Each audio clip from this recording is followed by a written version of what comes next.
Уважаеми госпожи и господа, в втората част продължавам с един уважаван поетик, поетолог, господин Гацев. Господин Гацев, отново слагаме знак на равенство между историята и конюнктурата. Но хегемоните се сменяват много бързо. И ще се върна малко назад във времето, когато елита и политически елит и интелектуални елит казва, че сме на правилната страна на историята 1941-1944 година.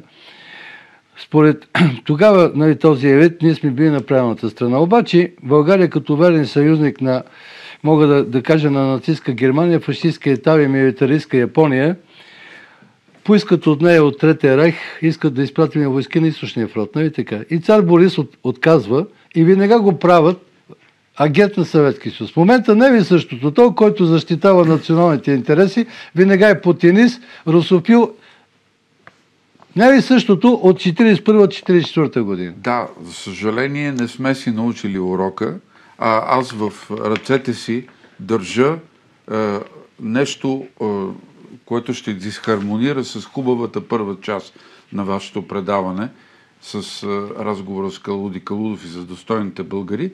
Сега аз държа в ръцете си един пасквил, един обвинителен акт на българинът Любчо Георгиевски в Битоля, обвинителен акт от властите и прокуратурата на Република Македония, която го съди за деяния, той тогава не е бил роден, между 1941 и 1944 година.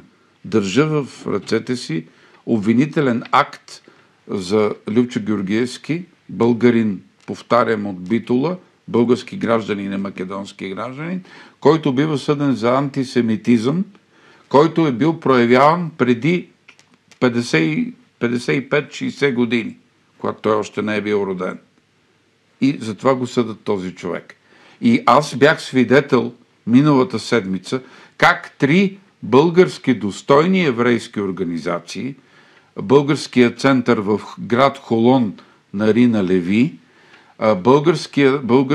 Българо-еврейският културен център на господин Давид Леви в София, да пишат опровержения и писма до съда в град Битола, който обвинява български гражданин, господин Любчо Георгиевски, за антисемитизъм, за това, че той не бил спазвал в еврейския квартал на Битола, където днес не живее нито един евреин, не бил спазвал еврейските празници Шабат и Песах. Това са еврейски религиозни празници, които не се спазват от голяма част от населението, което не вярва, дори в самия Израел. Точно в този дух бяха написани и двата протеста на тези 2 български организации, на които станах свидетел, срещу обвинението на прокуратурата на Република Македония. Ето, говорихме до сега за достойните българи, сега говорим за недостойно дело наказателно дело срещу един друг достоен българин, който в същия този ден на Песах и на Шабат си позволявал, според обвинението, да открива в град Битола, в някогашната еврейска махала преди 100 години, нали? През няколко сгради от еврейската махала си позволявал да открива клуб на името на българския фашист Иван Михайлов Ванче. Това е същия той Ванчо Михайлов. Той не беше ли спасил 2-3 евреи? Поне 2. За 2 сме сигурни и има документи за него, в които се иска той да бъде обявен за праведник на света, на Израел, за това, че е спасил войводата комита Рафаел Камхи и същият он е треньор, сега да ви върна към... В това студио с вас сме говорили за третото полувреме, за този продажен македонски филм, който беше направен, който не отговаря на истината. Ако си спомняте, в това студио ние говорихме за него. Треньора на този скопски отбор тогава, който е евреин, бива спасен лично от Ванче Михайлов.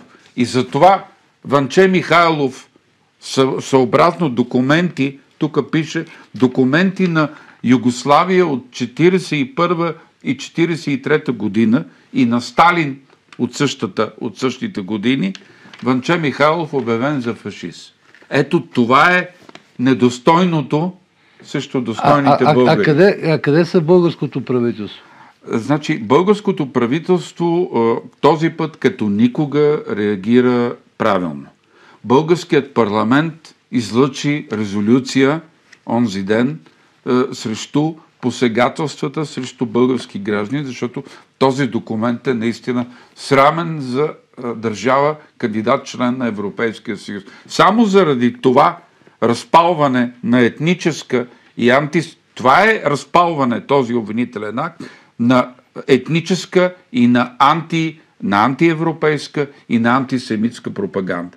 И еврейските организации, на които станах свидетел на техните актове, на господин Леви и на госпожа Леви, казаха точно това, че разпалването на антисемитизъм е вид антисемитизъм, което не разбират Скопие. А вече, господин Гаци, вие сте християн, така дълбоко християнски настроен човек, дълбоко вярвате в Господ. Защо Европа и България загубиха християнски си облик? Защото наистина България века се възражда християнски облик, но в Щатите да създадат комитет за защита на християните, до там докараха правителството на Байден и на Сорос, защото в момента главната прокурорка на Америка, вие сте запознат с американската действителност, Пам Бонди се казва, оглави този комитет за защита на християните.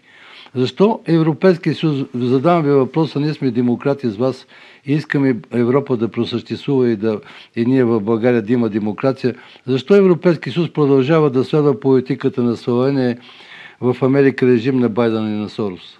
С две думи да имаме повече време да поговорим. За съжаление, християнските ценности, които вие и аз изповядваме, те са прекалено толерантни към хората, които не ги изповядват.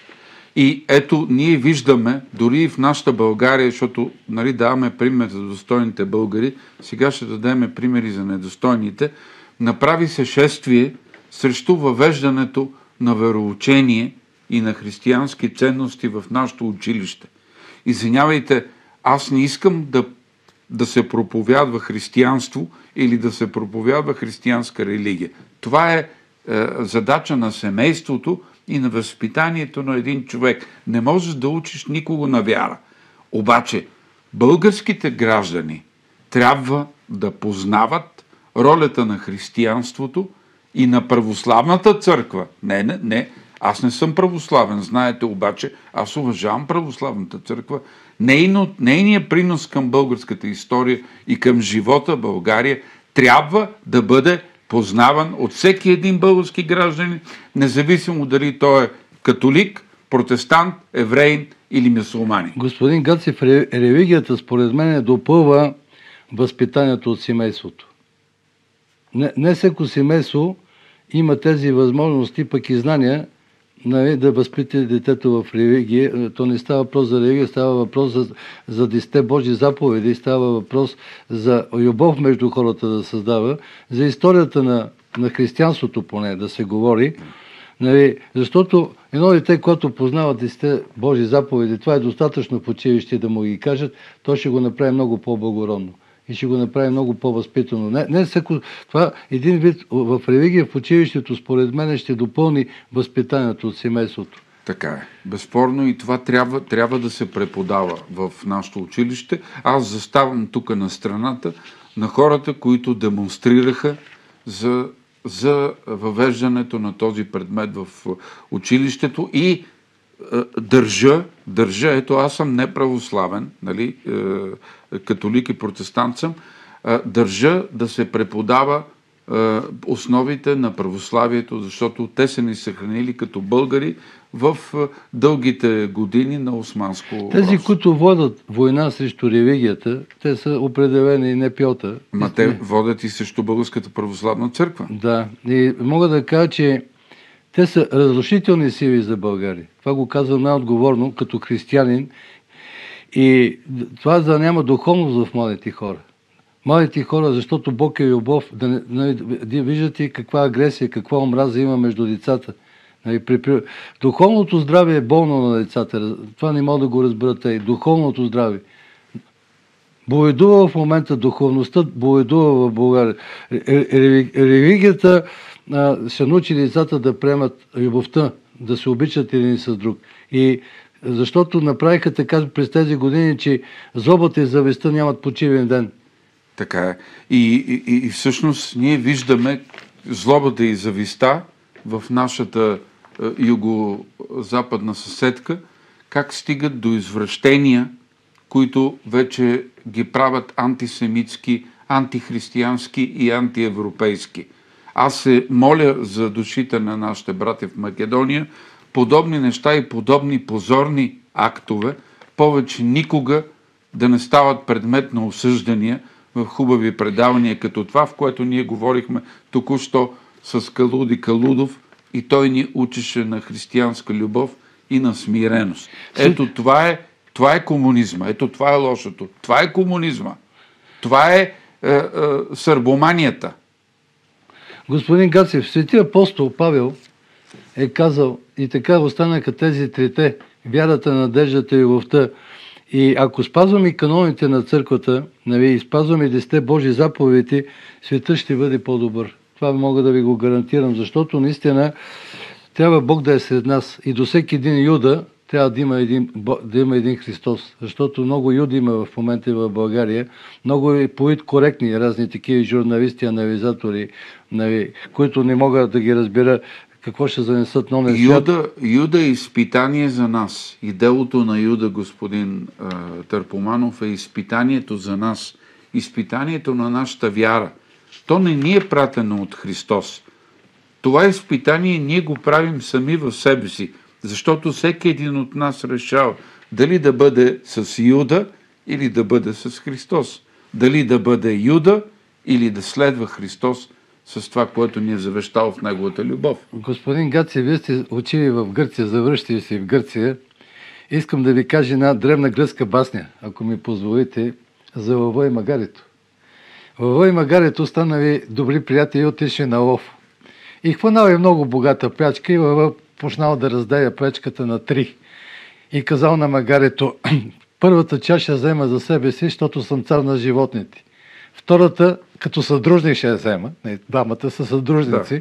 А третата, ако я поискаш, ще ти се случи нещо много лошо. И ще ви попитам в сглобката, малко две думи, да, които беха сглобката. Кой беше Магарето в сглобката, когато беха ППДБ с ГЕРБ? Кой беше там Магарето? Вижте, българските либерали са под всякаква критика.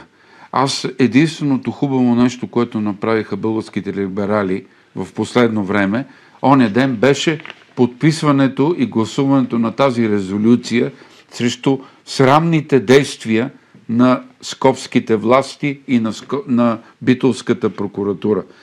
Само за това ги поздравявам. Всичко друго мога да говоря часове при вас и ще говорим тепърва часове при вас. Много искам, другия път ще продължим, защото с вас времето ме ограбва. Господин Гац, искам да ви попитам, това правителство, то се появи малко като правителство на спасението, би го нарекал, и да прекъсне тази политическа криза. Единственото възможно. Ако си спомняте, и това го говорихме. Не, става въпрос, че това наистина в момента, това правителство беше необходимо, според мен. Обаче, искам за да приключим темата, да преминем малко към демократите, защото мен това ми е болна тема. Помните, че сме ни от първите демократи, без СДС Никола Петков беше най-голямата партия в СДС, ама сега Румен Христов за едно депутатско място и он Александър Йорданов продадаха марката СДС, продадаха за 2 депутатски места и продължава там още. Как ни му е удобно на този Румен Христов, нямам идея. Онен ден парламента му казах, че се срамува от него и ще му го каже пак.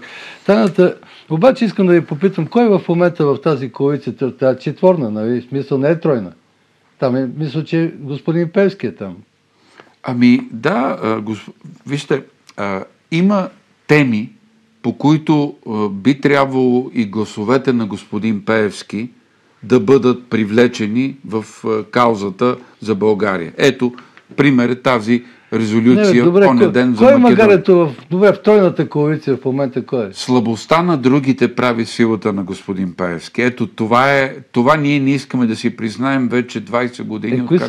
Кой е магарето в тази коалиция тройната? Магаретът са много. Магаретът са много, за съжаление, но пак казвам, слабостта на другите партии ражда силата на господин Пеевски. И снощи гледах едно предаване в друга телевизия, където господин Касим Дал, един от основателите на ДПС, каза синдрома, на какво се дължи синдрома Пеевски. Значи, Касим Дал, познавам го много добре. Те доста добре така си опнаха покрай ДПС, така че тази тема, да не искам да я коментирам, е болна тема, да. Разбирате ли там, нето... Но не е ли това истина? Добре, къде е Доган в момента? Не, Доган се е скрил, точно това. Какъв мъж? Значи цар е гол. Ама Доган е автора на всичко това.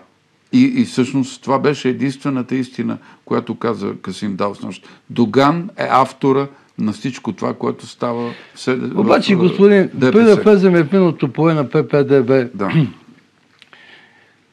Обаче тук ще ви попитам, мен ме бои малко тази тема. Болна съм, не знаете, че аз все пак съм един от БДНС Никола Петков е основната партия в СДС и съм си много така запавен на тази тема. Бои ме. Тайната империя на Путин, знаете ли коя е? Тайната империя на Путин.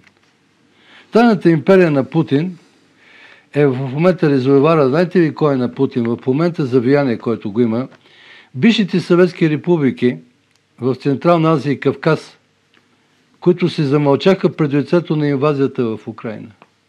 И Путин успя да възроди влиянието на Русия в постсъветското пространство. И ние европейците, го проспахме това нещо. Проспахме го слаба администрация в Брюксел. Сега, ние европейците имаме една голяма вина, нали? Аз тук признавам, че бяхме оставени да бъдем завладяни от русофобията. Това е нашата грешка. Защото аз не съм русофил, нали? Но не съм и русофоб. Значи Европейския съюз, за съжаление, беше завладян от русофобията, а забравихме голямата историческа многовековна роля на Русия като страж на евразийското пространство за ненахлуването на азиатщината в грубия смисъл на думата, защото аз не съм против азиатците, разбира се, като хора, но азиатщината в лошия смисъл на думата беше спирана от Русия близо 1500 години. Това е факт. Ние забравихме тази роля и решихме да рушиме Русия, ами не е правилно. Не сме прави в това. Господин Гацев, каква е цената на достоинството, си зададах този въпрос. Вие знаете, че аз имам право да говоря, защото на времето аз и Георги Петров и Стоян Ганев го направихме Министерство на спорта. Така ли беше? Да, така е. Аз по мое време беше Държавна агенция младежта и спорта. И се отказах от министър, за да си остана за земеделец. И това го помня. И Никола Петковис. Защото баща ми е на лагер като Никола Петковис. Цялото семейство сме интернирани в Брациго и всичко ни взеха комунистите. Но това е друга тема. Обаче не мога да съгласа с момента, с позицията на тези демократи мене да ме представляват. Кои в момента представляват демократите? Вие казахте, ето сега, например, ме впечатлява този от Лондон Христо Грозев, как се казва? Не. Христо Грозев е също скандален и това, което прави в момента, не му прави чест. Така или иначе, Христо Грозев премълчава за себе си факти, нали, за своя комунистически произход. Това е негово право, разбира се, нали, но не можеш да бъдеш, при условие, че си от такъв произход, да бъдеш последна дума и съдник за демокрация, искам да кажа. Но това е повелята на Сорос. Децата и внуците на комунистите и на членовете на бившата червена номенклатура да станат отново моралните стожери на обществото. Това е плана Сорос, който се провежда в България вече 35 години. Какво му е семейството? Аз не знам за него. Там Геро Грозев, член на ЦК на БКП, кандидат член на Политбюро и така нататък, но това не е толкова важно. Това е баща му или? Аз говоря, дядо му. Но говорим в момента за моралното съдничество. Ние с вас не бива да ставаме морални съдници и нито да съдиме господин Грозев за това, че е внук на Геро Грозев. Това ние не го правиме. Това си е негово право да бъде такъв. Но не можеш с такъв произход да бъдеш морален съдник. Искам да ви попитам, много ми харесва титаничния повед на мисълта на нашите демократи. В кавички ги казвам, защото те за мен не са демократи в момента. Там са само комунистически фамилии. Не искам да влизам в детайли, но да са живи. Аз обичам... Аз ги знам детайлите на комунистическите фамилии. Има достойни комунисти, има много качествени хора. Но те, които в момента пишат демократи, са от зловестни фамилии там. Но както и да е, друга тема. Тази титаничен повед на мисълта и, как казах, смазаха корупцията, нали, демократите, нали така. Смазаха мафията, нали така. Българите живеят прекрасно, като беха на властта ППДБ, нали, висок стандарт. И сега в момента, знаете ли кой е единственият враг на демократите? Това са Чехов, Достоевски, Толстой, Лермонтов. И значи, да забранят руски език. Голямата грешка, пак повтарям, на демокрацията беше, че ние припознахме СССР, нали, стария СССР, който вече не съществува, го припознахме като наш основен враг, а не се опитахме безверието, атеизма, как да кажа, либералните фалшиви ценности, тя ги възприехме като един противовес на СССР. И какво направихме? Един нов СССР. Накрая се получи, че ние в момента в Европейския съюз, за съжаление, участваме в един нов СССР. Това е Европейския съюз. И много ми е тъжно, че ние трябва да се върнем към консервативните ценности, ние трябва да се върнем към християнството, към това, което е изконно и добро в нас, и да отхвърлиме всякакви СССР-и, било то московски, било то брюкселски СССР. Понеже велик циник в политиката, това е Чърчил, нали така? И той беше казал, успехът идва, когато се движиш от провал към провал. Той е циник в политиката, без да губиш ентусиазъм и надежда. И аз ги наблюдавам ППДБ. Именно те са от провал в провал, нали? Обаче не губят надежда и ентусиазъм. И тук мога да... Нали, той също беше казал, да си припомня, мъдрите решения идват от опита, а опитът идва от глупавите решения. Обаче тези хора ПП и тук по-специално тя се появи заради тези хора, контракултура се появи в България. Да. Заради тях. Контракултура се появи заради те ППД. И там ни управляваха едни момченца с хормонална обърканост, смутена душевност и тези хора с объркана душевност, те имат комплекси. Такива хора ни управляваха и създадаха хаос в България, хаос в управлението. Това е под давлението на глобализма, защото наистина те искат да има хаос в държавите, да могат да лесно тази държава да управляват. Точно така. Това е теорията на хаоса на Джордж Сорос. Дали? Сорос е техния бог и той е техният вдъхновител. Но така или иначе, Сорос вече е минало. Дайте да си кажем честно. Сорос е минало. Напусна щатите и в Европа още. Да, но то е минало. Значи, там, където той можеше да влияе, той вече е минало. Нека да се върнем към реалностите, към диалога, към опита за мирен процес, дори в Украйна и в Русия. Това са важните неща. Не са важни соросоидството и разпалването на нови конфликти. Опита за мир започна и в Близкия изток. Забележете го това. Всичко това е вдъхновено от махането на Сорос от там, където той можеше най-много да влияе. Обаче Еврипид е казал на госта и най-общата човешка болест, наблюдава ги те неолиберални течения в България. Искам да ви попитам, епохата на широко затворените очи на неолибералите как идва и край на тази епоха, защото времето ни ограбва. И понеже аз така наблюдавах Кирил Петков и го сравнявам с Питър Пан. Той не можа да порасне, това момче не можа да втаса. Но знаете, Питър Пан не може да влезне в живота на възрастния човек. Не може да порасне, да. Не може да порасне. Сравнението е много точно, но мисълта ми е, пак ще се върна към това. В момента Сорос го няма. В момента няма това влияние. Аз питам, каква е платформата на българските либерали сега? Нека да си намерят някаква друга платформа.